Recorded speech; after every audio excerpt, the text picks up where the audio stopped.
नमस्कार मंडळी, मी मधुश्री. माझं यूट्यूब चॅनल मधुश्रीज किचनमध्ये तुम्हा सर्वांचं मनापासून स्वागत करत आहे. Hello family, hello friends, hello viewers. तर सगळे कसे आहात? मस्त मजेतच असतील. खूप लेट रेसिपीज टाकते आहे त्याबद्दल सॉरी. आता क्रिसमस जवळ आलेलं आहे, म्हटलं एक मस्तपैकी केकची रेसिपी टाकावी. तर मैद्याचा केक दाखवणार आहे मी तुम्हाला घरच्या घरी. थोड्याफार गोष्टी आपल्याला विकत आणाव्या लागतील, पण खूप भरपूर होतो केक घरी आणि सगळे मनसोक्त खाऊ शकतात. त्यामुळे घरी करण्याची मज्जाच वेगळी. आणि घरात जो केकचा वास दरवळतो, काय सांगू तुम्हाला. हे बघा, इथं साहित्य दाखवते आहे मी. बाउल घेतलेला आहे मिक्स करायला. हे जे दाखवते आहे ते मैदा आहे. या वाटीने 2 वाटी मैदा मी चाळून घेतलेला आहे. चाळून घेतल्यामुळे आपण जेव्हा मैदा मिक्स करतो तेव्हा गाठी होत नाही. याच वाटीने 2 वाटी पिठी साखर चाळून घेतलेली आहे मी. चाळून घेतल्यामुळे ते सांगते आहे गाठी होत नाहीत. दही घेतलेलं आहे रूम टेम्परेचरचं. नॉर्मल टेम्परेचरचं दूध घेतलेलं आहे. नॉर्मल टेम्परेचरचं.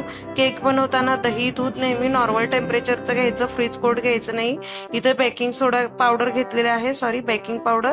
कुठेही मिळतं हे, डीमार्ट मध्ये वगैरे. टुटी फ्रुटी घेतलेली आहे, हे पण डीमार्ट मधनच आणलेलं आहे. व्हॅनिला इसेन्स पण मी डीमार्ट मधनच आणलेला आहे. आणि तेल लागेल आपल्याला. तुम्ही तेलाच्या ऐवजी तूप किंवा बटरचा उपयोग करू शकता. ओव्हनचं भांडं घेतलेलं आहे. ओव्हन मध्ये केक दाखवणार आहे मी तुम्हाला. तुम्हाला जर कुकरमध्ये केक करायचा असेल तर सांगा कमेंट करून. मी नक्की तुम्हाला बनवून दाखवील. आणि मिक्स करायला हँड मिक्सी घेतलेली आहे. तर आता आपण सगळ्यात पहिल्यांदा इथे चाळून घेतलेली पिठी साखर घेतलेली आहे. आता त्याच्यामध्ये आपण दही घालायचं आहे. 6 चमचे दही घातलेलं आहे मी. 6 चमचे दही घालून झाल्यानंतर आपण ह्याच्यामध्ये तेल घालायचं आहे. साधारणतः 4.5 चमचे तेल घातलेलं आहे मी. हे बघा, तेच तुम्हाला जर तेल नको हवं असेल, म्हणजे तूप किंवा बटर तुम्ही घालू शकता. पण बटर आणि तूप मेल्ट करून घालायचं, तसंच नाही घालायचं. आता व्हॅनिला इसेन्स घालूयात. 2 चमचे व्हॅनिला इसेन्स घातलेला आहे मी. तुम्ही तुमच्या आवडीप्रमाणे वेगळा पण इसेन्स घालू शकता, पण टुटी फ्रुटीच्या मैद्याच्या केकला व्हॅनिला इसेन्सचा टेस्ट जास्त चांगली लागते. आता हे मिक्स करून घेऊयात. हे बघा, मिक्स करून घेते आहे मी. आणि मिक्स करताना एकच डायरेक्शन वापरायचं. कोणताही केक बनवा तुम्ही उलट सुलट फिरवायचं नाही. एकच डायरेक्शननी फिरवून मिक्स करायचं आहे आपल्याला हे मिश्रण. त्यामुळे गाठी होत नाही आणि केक पण खूप छान होतो. हे बघा, हे मिक्स करते आहे मी. एकाच डायरेक्शन मध्ये फिरवून मिक्स करते आहे. आता हे आपलं मिक्स करून झालेलं आहे. आता हे थोडस साईडला ठेवून देऊयात आपण. आता हे ओव्हनच्या भांड्याला तेल लावून घेते आहे मी. हातानेच लावून घेते आहे. ब्रश पण आहे माझ्याकडे, पण तो काढायचा राहिला, त्यामुळे मग मी हातानेच व्यवस्थित सगळीकडे लावून घ्यायचं आहे. अगदी वरपर्यंत लावून घ्यायचंय, काठापर्यंत. कारण केक फुगत फुगत वर जातो. हे बघा, आता हे लावलेलं आहे, साईडला ठेवून देऊयात. आता ह्याच्या मध्ये आपण मैदा घालूयात. जे दही आणि पिठी साखरेचं मिश्रण केलेलं आहे त्याच्यामध्ये मैदा घालून हळूहळू मिक्स करायचं आहे. एकाच डायरेक्शननी मिक्स करायचं आहे. एकाच डायरेक्शननी फिरवत मिक्स करायचं आहे. दूध आपण ह्याच्यामध्ये लागेल तसं घालायचं आहे. हे पूर्ण बाउलभर दूध मला लागलेलं आहे, पण एकदम घालायचं नाही, कारण आपल्याला त्याचा थिकनेस व्यवस्थित हवा असेल तर एकदम घातलं की कदाचित पातळ होऊ शकतं. म्हणून हळूहळू जसं लागेल तसं दूध घालून मिक्स करायचं आहे. आता हे मिक्स करून घेते आहे मी छान.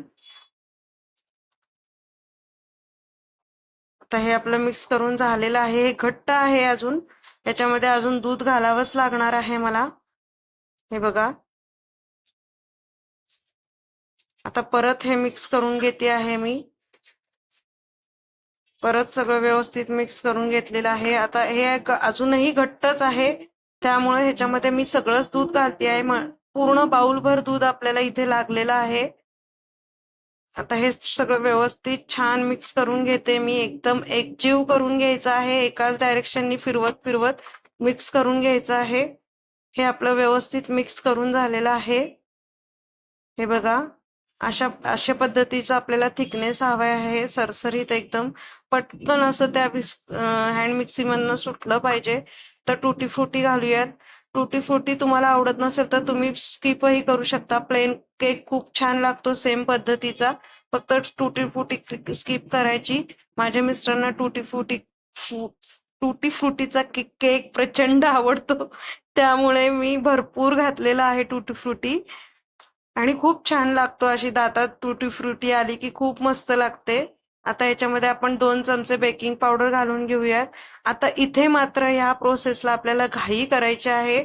पटकन हे मिक्स करून आपल्याला ओव्हनच्या भांड्यात घालून ओव्हन सुरू करायचं आहे. इथे वेळ घालवायचा नाही, कारण बेकिंग पावडर किंवा बेकिंग सोडा घातलं की तो लगेच प्रोसेस सुरू होते त्याची आणि मग स्पंजी जर जरा जरी आपण वेळ लावला तर तो आपल्याला हवा तसा स्पॉन्जी होत नाही. त्यामुळे पटकन मिक्स करून ओव्हनच्या भांड्यामध्ये आपल्याला हे सगळं मिश्रण ट्रान्सफर करायचं आहे. आता हे छान मिक्स झालेलं आहे. आता मी हे ओव्हनच्या भांड्यामध्ये काढून घेते आहे. हे बघा, हे बघा असं झालेलं आहे थिकनेस ह्याचा. आता हे मी ओव्हनच्या भांड्यात, आपण ऑलरेडी त्याला तेल लावून घेतलेलं आहे, हे सगळं ओव्हनच्या भांड्यात ट्रान्सफर करते मी. व्यवस्थित सगळं ट्रान्सफर करून घ्यायचं, हाताने करून घ्यायचं. स्पॅच्युला असेल तर स्पॅच्युलानी, माझ्याकडे सगळं आहे, पण मी आता अचानक केक बनवायचं ठरवलं आणि ते सगळं सामान वरती असल्यामुळे मी काढलेलं नाहीये. बऱ्याच दिवसांनी केक बनवते आहे मी पण. क्रिसमस आलेला आहे, म्हणलं माझ्या सगळ्या युट्यूब फॅमिलीला केक दाखवावा. आता हे आपण टॅप करून घ्यायचं आहे, म्हणजे त्यात जी एक्स्ट्राची एअर असते ती बाहेर निघून जाते, हवा जी असते ती. हे व्यवस्थित 2-3 वेळा टॅप करून घ्यायचं आहे आणि आता हे आपण ओव्हनच्या भांड्यात लगेच ठेवून द्यायचं आहे. तर हे झालेलं आहे आपलं. आता हे ओव्हनच्या भांड्यामध्ये ओव्हन मध्ये ठेवून द्यायचं आहे. हे बघा, हे कन्व्हेक्शन मोड चालू केलेला आहे 180 डिग्रीजला. आता खाली स्टार्ट करूयात. स्टार्ट केलं की आपल्याला टायमिंग सेट करायचं आहे. हे बघा, इथे मी स्टार्ट केलेलं आहे. 25 मिनिटं टायमिंग लावायचं आहे आपल्याला. 25 मिनिटात आपला केक व्यवस्थित बेक होतो. हे बघा, 25 मिनिटं लावलेलं आहे टायमिंग. आता केक आपण त्याच्यामध्ये ठेवून देऊया, केकचं मिश्रण सगळं ओव्हन मध्ये, आणि ओव्हन आपण सुरू करूया. डिग्री आलेला आहे. हे बघा, हे स्टार्ट बटन आहे माझा. आता मी ओव्हन सुरू केलेला आहे. केलं आपण सेट करून घेऊ. हे बघा, चालू झालं आपलं केकची बेकिंग प्रोसेस चालू झाली. आता 13 मिनिटं झालेले आहेत केक बेक होऊन. मिश्रण बघा, तुम्हाला दिसत असेल तर किती फुलून वर आलेलं आहे. हे बघा किती खाली होतं ते, कसं छान असं गुबगुबीत फुगून वर आलेलं आहे. म्हणून म्हणलं दाखवावं तुम्हाला 13 मिनिटं झालेले असताना.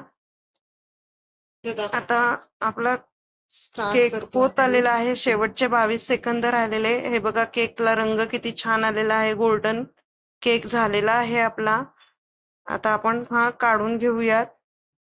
हे बघा, 11 सेकंद राहिलेले आहेत. हे बघा, झाला केक आपला. आता केक बाहेर काढून घेऊयात.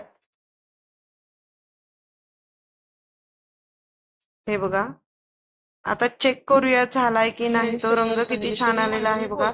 फोर्कनी चेक करायचं आहे. प्रचंड गरम असतं ओव्हन मध्ये काढत असताना वगैरे, खूप केअरफुली सगळं हे करायचं असतं, नाहीतर चटका लागतो. एकदम क्लिअर आलेला आहे आपला केक, व्यवस्थित झालेला आहे. आता हा आपण साधारणतः 1-1.5 तास थंड करायला ठेवून देऊयात आणि नंतर आपण हा काढून घेऊयात. आता आपला हा केक झालेला आहे. तुम्ही म्हणत असाल हा मध्येच कसला एकदम थंड झालेला आहे, स्पॉन्जी झालेला आहे, मध्येच हा कसला खड्डा पडलेला आहे. तर मी बाहेर गेले होते, तेवढ्या वेळात माझ्या लेकीने हा मधला केक खाऊन घेतलेला आहे. केक म्हणजे तिचा वीक पॉइंट आहे, ती अजिबात कंट्रोल करू शकत नाही आणि तिने हा मध्ये खाल्ला. आता मी हे सुरीच्या साह्याने सोडती आहे भांड्यातनं केक. सुट्टा करून घेऊयात आपण केक आणि आता एका प्लेटमध्ये मागच्या बाजूला टॅप करून काढून घेऊयात. हे बघा, सगळा अखंड केक निघतो असा टॅप केल्यामुळे आणि सुरीनी सोडवल्यामुळे. हे बघा किती छान झालेलं आहे. टुटी फुटी बघा किती छान वाटते आहे, किती स्पॉन्जी झालेला आहे, किती मऊ मऊ आणि गुबगुबीत झालेला आहे बघा तुम्ही. आता कट केल्यानंतरही तुम्हाला कळेल. आता मी तुम्हाला एक पीस कट करून दाखवते आहे. किती छान दिसतो आहे तो केक आणि रंग पण त्याचा. हे बघा, आता कट करून दाखवते आहे मी.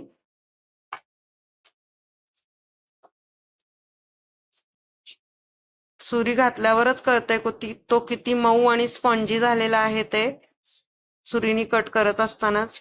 हे बघा, हे मधला दूध लेकीने उद्योग केलेला आहे, त्यामुळे त्याला त्रिकोणी आकार येणार नाहीये, पण तुम्हाला स्पंज दिसतच असेल. आता मी कसं वाटलं तुम्हाला माझी ही रेसिपी? आवडली असेल तर लाईक करा, शेअर करा आणि माझ्या चॅनलला सबस्क्राईब करा.